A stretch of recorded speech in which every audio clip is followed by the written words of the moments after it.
며칠 전에 들었는데 성가대가 여름 동안에 꽤 고생을 한 것 같아요. 집은 가까운데 성가대실이 위치하고 있는데 에어컨이 고장나 있었다고 그러는군요. 그래 내가 그랬어요. 아니 성가대 장로님이 둘이나 있는데 왜 그걸 얘기를 안 하고 참고 있느냐고 내가 그랬는데, 아유, 여름 동안 수고한 우리 성가대에게 우리 한번 격려의 박수, 감사의 박수 해주시기 바랍니다. 감사드립니다. 오늘 성서 일과의 주제는 지혜입니다. 시 111편에는 우리가 잘 아는 말씀이죠. 여호와를 경외하는 것이 지혜의 근본이라 그 말씀이 있습니다. 열왕기서를 보면 다윗의 뒤를 이어 이스라엘의 왕이 된 솔로몬이 일생에 걸쳐 누린 그 복락이 하나님께 지혜를 구했기 때문이라는 것을 알려주고 있습니다. 요한복음은 예수님의 말씀을 이해하지 못하는 유대인의 어리석음에 대한 이야기이기도 하죠. 또 에베소서는 지혜로운 삶의 실제, 지혜롭게 산다는 게 이게 뭐냐, 그거를 알려주고 있습니다. 세월을 아끼고 하나님의 뜻을 알고 성령의 의지에서 기쁨과 감사로 찬송하고 피차 복종하는 것이 그리스도인의 사는 모습이죠. 참된 양식을 먹고 참된 음료를 마시며 사는 사람의 사는 방식입니다. 그게 지혜로운 삶이에요. 오늘 말씀을 통해서 성경이 가르치는 지혜로운 자가 돼서 주님 주신 사명을 감당하는 능력과 함께 우리 주님이 주시는 부와 영광도 누리는 우리 성도들 다 되시기를 간절히 기원합니다. 그러면 어떻게 하는 거냐? 하나님을 경외하는 것이 지혜로운 삶을 사는 첫걸음입니다. 성경에서 말씀과 함께 인격을 가진 그런 생명으로 취급되는 게 지혜입니다. 나 지혜는 명철로 주소를 삼으며 지식과 근신을 찾아 얻나니. 지혜가 길거리에서 부르며 광장에서 소리를 높이며 시끄러운 길목에서 소리를 지르며 성문 어귀와 성중에서 그 소리를 말하여 이르되. 나라고 하잖아요. 지혜가 나라고 해요. 우리처럼 찾아다니고 부르고 소리를 지릅니다. 사람과 같이 그렇게 대접을 받는 거죠. 성경은 하나님이 지혜로 세상을 지으셨다고 증거합니다. 여호와여 주께서 하신 일이 어찌 그리 많은지요. 주께서 지혜로 그들을 다 지으셨으니 주께서 지으신 것들이 땅에 가득하니이다. 우리가 잘 아는 바로는 하나님이 말씀으로 세상을 창조하셨다고 했는데 지혜로 또 지으셨다고 하시니 지혜와 말씀은 그 위상이 동격입니다. 하나님의 영이 임해야 예언자가 되듯이 지혜의 영이 임해야 지혜로운 자가 되는 거죠. 지혜로운 삶을 사는 그것도 하나님의 은혜라 그 말. 신명기에 보면 모세가 눈의 아들 여호수아에게 안수하였으므로 그에게 지혜의 영이 충만하니 이스라엘 자손이 여호와께서 모세에게 명령하신 대로 여호수아의 말을 순종하였더라. 이게 무슨 뜻이냐?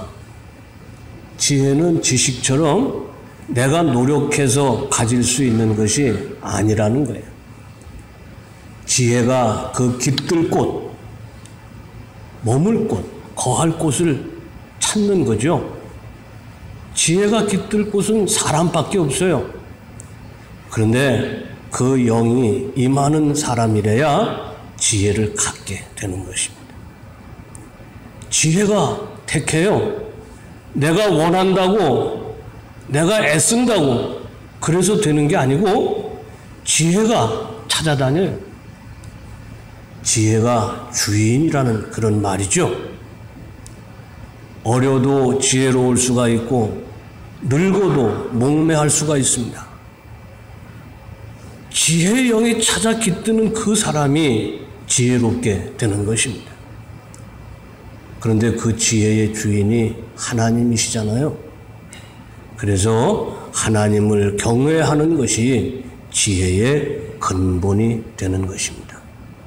지혜가 하나님과 꼭 같거든요. 하나님도 세상을 지으셨죠. 하나님도 죄인들을 찾아 부르시고 또 그들을 찾아다니십니다. 하나님이 사람을 택해서 부르십니다. 지혜가 우리 안에 깃드는 방식이 하나님의 역사하시는 것과 꼭 같아서 하나님을 경외하는 자만이 지혜로울 수가 있는 것이라. 그것이 성경이 우리에게 증거하는 것입니다. 지혜가 좋은 것이니 구한다고 원한다고 누구나 다 가지는 것은 아니라는 거죠. 지혜는 명철로 그 주소를 삼습니다. 하나님이 주시는 지혜를 얻기 전에 솔로몬은 이미 명철한 자였어요. 하나님이 지혜로운 자가 지혜롭게 할 자가 어디 있나 이렇게 찾으시는데 명철한 자를 찾으시는 거죠. 하나님의 지혜를 간직할 만한 그런 바탕을 지닌 사람을 찾는다고. 솔로몬은 그런 사람이었어요. 지혜를 영접할 바탕이 돼 있었던 거죠. 여호와를 경외하고 그의 법대로 행하라는 아버지 다윗의 유언이 아직은 그의 가슴에 새겨져서 그 빛이 바래지 않고 있었잖아요. 아비의 뒤를 이어 하나님의 양무리를 치는 목자가 되어야 한다는 그런 사명을 잘 알고 있었습니다. 왕이 된 것이 하나님의 은혜라 고백하면서 가장 큰 산당을 찾아 제사했습니다. 1000마리의 소를 잡아서 번제를 드릴 만큼 그렇게 여호와를 공경했습니다. 왕, 목자의 사명을 감당하기 위해 하나님이 주시는 지혜가 꼭 필요하다고 생각했습니다. 한마디로 여호와를 아는 자였던 거죠. 명철한 자, 지혜가 깃들 만한 터를 간직한 자였다는 것입니다. 지혜의 책에서 이렇게 말해요. 여호와를 경외하는 것이 지혜의 근본이요 거룩하신 자를 아는 것이 명철이니라.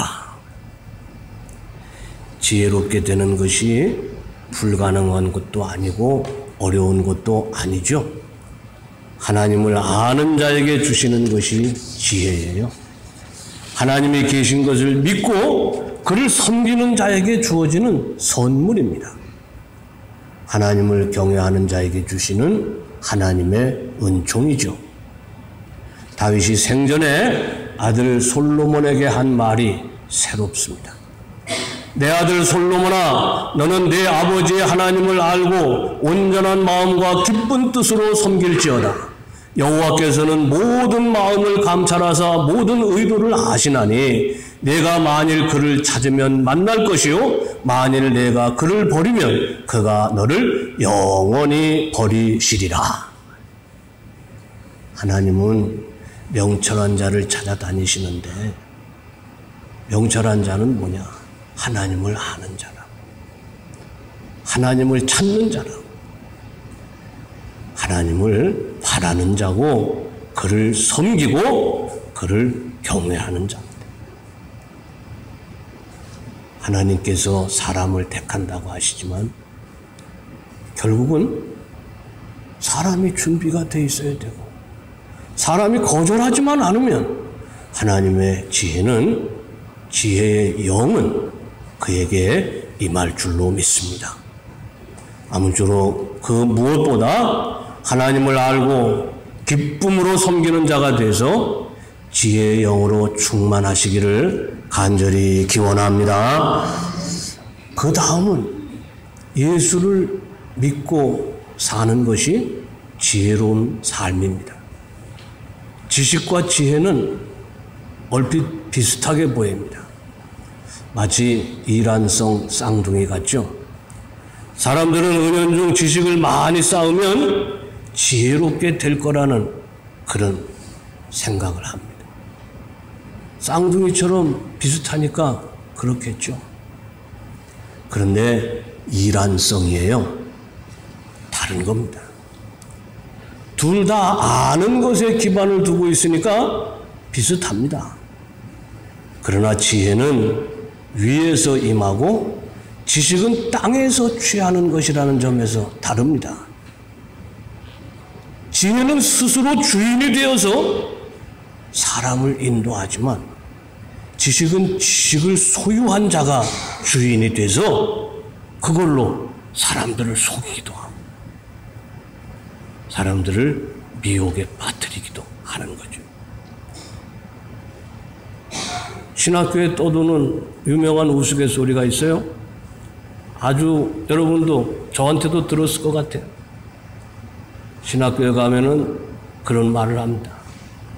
이론 신학자가 가장 비이성적이고 성서 신학자가 가장 비성서적이고 윤리학자가 가장 비윤리적이다. 이성대로 성경대로 법대로 사는 것이 여호와를 경외하는 자, 곧 지혜로운 자의 삶인데 그에 대한 지식이 많은 사람들이 오히려 무지한 자가 되더라는 거예요. 그럴 수 있습니다. 아는 것이 지혜의 길을 막는 수가 있어요. 웃자고 하는 이야기만은 아닌 것 같습니다. 예수님이 사시던 그때 유대인들이 그랬잖아요. 오늘 요한복음에 나오는 주제가 그것입니다. 오병이어의 기적을 목도한 이들은 예수님을 그들의 왕으로 삼으려고 했습니다. 주님은 그런 그들에게 내가 줄 떡은 먹고 죽을 떡이 아니라 먹으면 영원히 죽지 않는 그 떡을 주려고 한다고 말씀을 하셨어요. 생명의 떡인데 그게 바로 나라고 말씀하셨습니다. 세월이 흐르면 죽어 묻혀야 할 땅의 왕이 아니라 그 왕의 왕이 되시는 하늘의 영원한 왕으로 나를 영접하라는 그런 말씀이었어요. 목수 요셉의 아들이 아니라 하늘로서 온 하나님의 아들로서 믿으라고 하시는 그런 말씀이었죠. 내 아버지의 뜻은 아들을 보고 믿는 자마다 영생을 얻는 이것이니 마지막 날에 내가 이를 다시 살리리라 하시니라. 오병이어의 기적은 그것을 증거하는 표적이었을 뿐입니다. 그런데 유대인들이 깨닫지 못했습니다. 그들이 이미 알고 있는 것 때문에 더 알기가 어려웠을 거예요. 유대인들의 반응이 어땠습니까? 이르되 이는 요셉의 아들 예수가 아니냐. 그 부모를 우리가 아는데 자기가 지금 어찌하여 하늘에서 내려왔다 하느냐.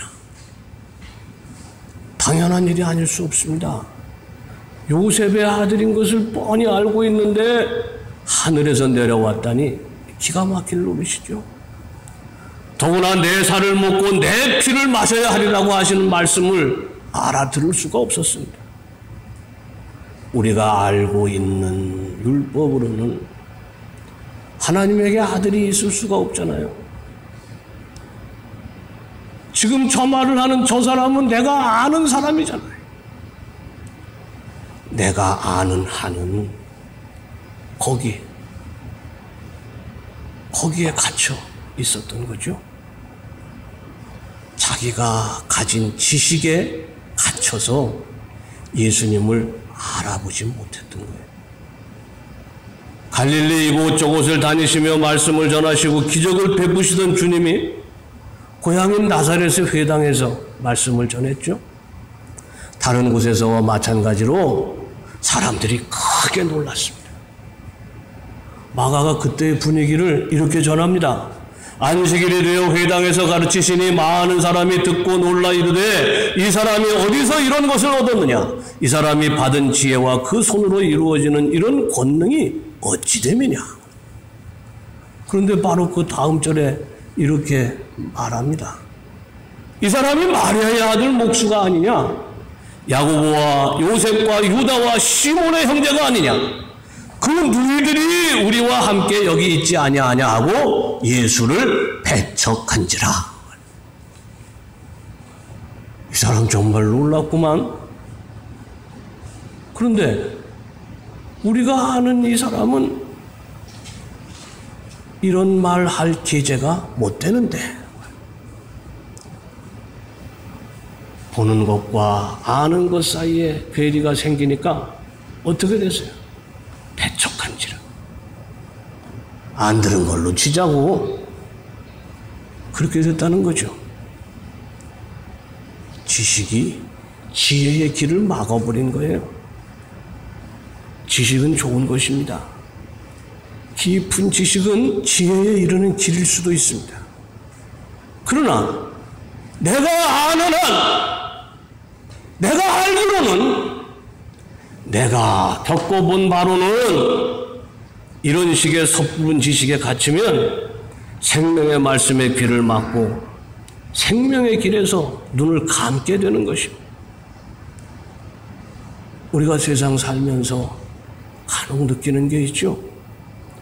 하나님이 살아계시다면서, 하나님이 계시다면서, 하나님이 살아 역사하신다는데, 하나님이 우리와 함께 하신다는데 어떻게 이런 일이 있을 수가 있지? 그렇습니다. 때때로 그렇게 푸념하고 탄식할 수는 있습니다. 그러나 그것 때문에 하나님이 없다, 하나님이 죽었다, 하나님이 나를 버렸다라고 말하는 것은 어리석은 일입니다. 그리스도 예수의 말씀과 그가 보이신 표적을 보고 그를 믿어야 되는 겁니다. 그러나 내가 너희들로 이르기를 너희는 나를 보고도 믿지 않은도다 아니하는도다 하였느니라. 보고도 믿지 못하면 어떻게 되겠습니까? 예수님은 보이지 않는 하나님의 나타나심이죠. 증거할 수 없는 하나님의 임재하심입니다. 그를 믿는 것이 곧 하나님을 믿는 것입니다. 바울이 말해요. 또한 모든 것을 해로 여김은 내 주 그리스도 예수를 아는 지식이 가장 고상하기 때문이라. 내가 그를 위하여 모든 것을 잃어버리고 배설물로 여김은 그리스도를 알고 그 안에서 발견되려 함이니 오직 그리스도를 믿음으로 말미암은 것이니 곧 믿음으로 하나님께로부터 난 의라. 마리아의 아들, 요셉의 아들, 야고보와 시몬의 형제, 그거를 뛰어넘어서 믿어야 되는데 하나님의 아들로 믿어야 됩니다. 우리가 가진 지식과 우리가 겪은 경험과 그런 것들을, 그거를 극복하지 못하면 우리는 예수를 믿는다 말할 수가 없게 되는 것입니다. 성도 여러분, 그리스도 예수를 하나님의 아들로, 그리스도로 믿는 자가 되시기를 기원합니다. 그것이 지혜로운 거예요. 그렇지 못한 것이 어리석은 것입니다. 그리고 믿음대로 사는 것이 지혜로운 삶의 완성입니다. 바울은 여러 통의 편지를 썼고 그중 대부분이 오늘의 신약 성경에 포함되어 있습니다. 오늘 봉독한 에베소서도 그 중에 하나죠. 그의 편지를 읽어보면 공식 같은 것이 하나 있어요. 그가 편지 쓰는 공식이 있다. 앞부분에는 그리스도 예수의 십자가 도에 대해서, 복음에 대해서 철학적으로, 신학적으로, 논리적으로 그렇게 설명을 합니다. 변증을 하죠. 뒷부분에서는 그리스도 예수를 믿는 자들이 어떻게 행해야 되느냐 하는 것을 반드시 쓰고 있습니다. 앞부분이 이론이라면 뒷부분은 실천인 거예요. 운전은 이렇게 하는 거야. 가르치고 그 다음에 한번 해봐라 그러는 겁니다. 앞부분이 지식이라면 뒷부분이 지혜라고 해도 틀린 말은 아니겠죠. 지식은 늘 새로운 것을 추구하게 마련입니다. 그러나 지혜는 옛날이나 지금이나 별로 달라지는 것이 없어요. 지혜로운 자의 삶은 새로운 것을 추구하는 삶이 아니라 누구나 익히 알고 있는 것을 아는 대로 행하는 것입니다.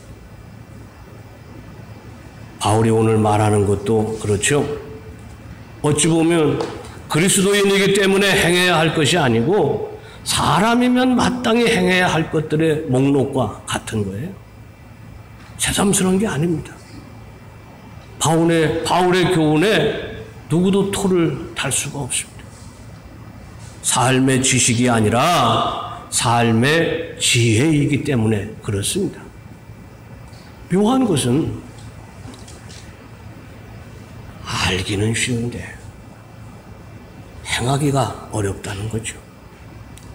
지혜롭게 사는 법은 누구나 익히 알고 있는 것입니다. 어떻게 보면 하나만한 이야기예요. 자꾸 되풀이되는 이야기입니다. 세월을 아끼라, 하나님의 뜻을 알아라, 성령의 의지에 살아라, 기뻐해라, 감사해라, 이런 말들이 그리스도인이라면은 귀에 못이 박히도록 듣는 말이잖아요. 구구한 설명이 다시 필요 없을 정도로 익숙한 말들입니다. 그래도 굳이 에베소서를 가지고 설교를 해야 되면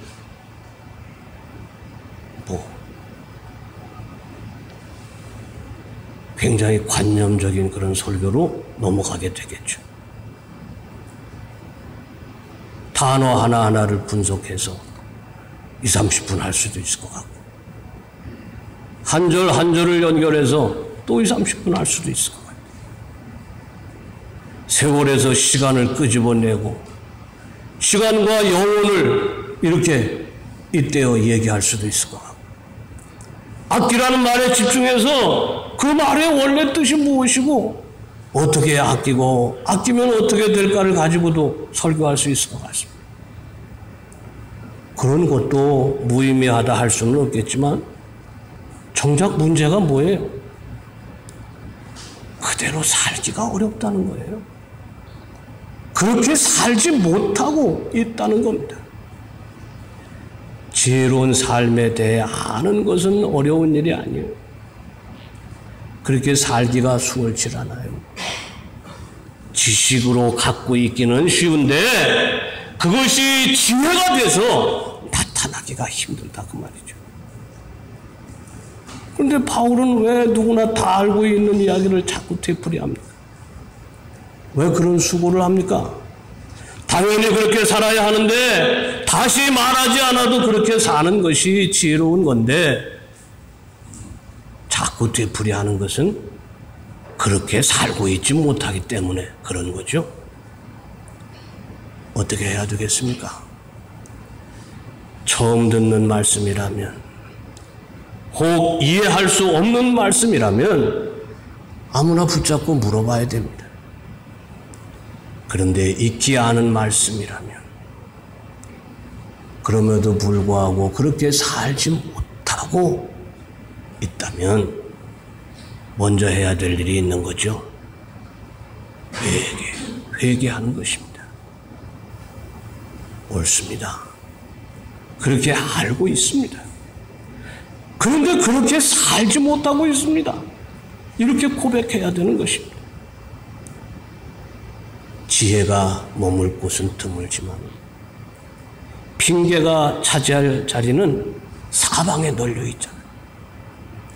연약해서 무지해서 세상이 그래서 다른 사람이 다 그러니까 이런 핑계를 대고 있어서는 절대로 우리가 지혜롭게 행할 수가 없다.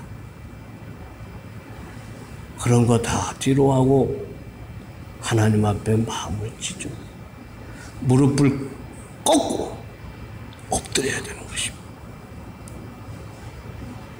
다른 데서 이유를 찾으려고 하지 말고 내 믿음이 부족해서 그랬다고 고백해야 되는 거죠. 그 부족한 것을 도와달라고 하나님 앞에 기도해야 되는 거잖아요. 그것이 지혜롭게 사는 비결입니다. 여호와를 경외하는 것이 지혜의 근본이고 주 예수를 믿는 것이 그게 지혜이기 때문에 그렇게 살아야 지혜로운 삶을 사는 거잖아요. 바울이 편지의 뒷부분에 쓴 것들은 다 그렇습니다. 편지를 받는 교회의 교인들이 그렇게 살지 못하고 있기 때문에 다시 한번 당연한 말을 되풀이하고 있는 거예요. 몰라서 못했겠습니까? 그래도 굳이 모르는 사람에게 말하듯 되풀이하는 것은 회개하라는 말씀이에요. 하나님을 경외하고 예수를 믿는 것으로 지혜가 완성되는 것이 아니라 지혜가 가르치는 대로 살아야 그래야 지혜로운 삶이 완성이 되는 것입니다. 알고 있다고 되는 게 아니라는 거죠. 아는 대로 믿는 대로 살아야 됩니다. 야고보 사도의 말이 그래서 영원한 가치를 지니고 있는 거예요. 이와 같이 행함이 없는 믿음은 그 자체가 죽은 것이라. 영혼 없는 몸이 죽은 것 같이 행함이 없는 믿음은 죽은 것이니라. 사랑하는 성도 여러분, 지혜롭게 사시기를 기원합니다. 약게 살라는 말이 아니죠. 꾀돌이로 살라는 말이 아니에요. 우리가 모르는 지혜로운 삶이 따로 있는 게 아닙니다. 하나님을 경외하고 그리스도 예수를 나의 주로, 나의 선생으로, 나의 형제로 믿는 것이 그것이 지혜입니다. 세월을 아끼라고 하십니다. 아낀다는 말의 히라보는 이게 원래 값을 치르고 산다는 뜻이에요. 성경에서 많이 쓰이는 거죠. 속량, 구속. 그게 다 그겁니다. 속이요, 속. 세월이 지난 후에 뭔가 남는 것이 있어야 돼요. 시간을 주려고 남는 것이 있어야 되는데 시간만 그냥 흘러가면은 그게 세월을 아끼지 않은 게 되는 거예요. 기뻐하며 감사하며 살라고 하셨습니다. 술이 아닌 성령에 취하면 그렇게 살 수가 있습니다. 피차 복종하라 그러셨어요. 서로 섬기라는 말이잖아요. 피차 복종하는 것은 서로 섬기고 서로 위에가 되는 그런 길입니다. 예수님이 제자들의 발을 씻으시며 몸으로 가르치신 교훈이니 우리가 어찌 잊어버릴 수가 있습니까? 사랑하는 성도 여러분, 지혜롭게 사시기를 기원합니다. 다른 데서 지혜를 찾지 말고 주님 가르치신 대로, 주님 보여주신 대로, 주님 명하시고 부탁하신 대로 그렇게 사는 것이 지혜로운 삶이에요. 그렇게 살고 있지 못함을 고백하고 회개하는 것이 먼저입니다. 그렇게 살 수 있는 믿음을 달라고, 죽은 믿음이 아니라 산 믿음이 되게 해달라고 하나님께 기도하며 살아야 되겠습니다. 솔로몬의 영광보다 더 큰 하나님의 영광에 이르는 길이 지혜롭게 사는 것입니다. 부디 그렇게 사시기를 간절히 축원합니다. 아버지 감사하고 감사합니다. 우리 하나님께서 우리에게 명하신 것은 어렵고 힘든 것이 아니요 믿음대로 살라는 그 말씀인 줄로 믿습니다. 이제 여호와를 알고 그리스도 예수를 믿는 자가 되었으니 아버지 그리스도인답게 그리스도인으로 살게 하여 주옵소서. 그래서 아버지 죽은 믿음을 지닌 자가 아니라 산 믿음 가지고 영생에 이르는 자가 되게 하여 주옵소서. 예수님 이름으로 기도하옵나이다. 아멘.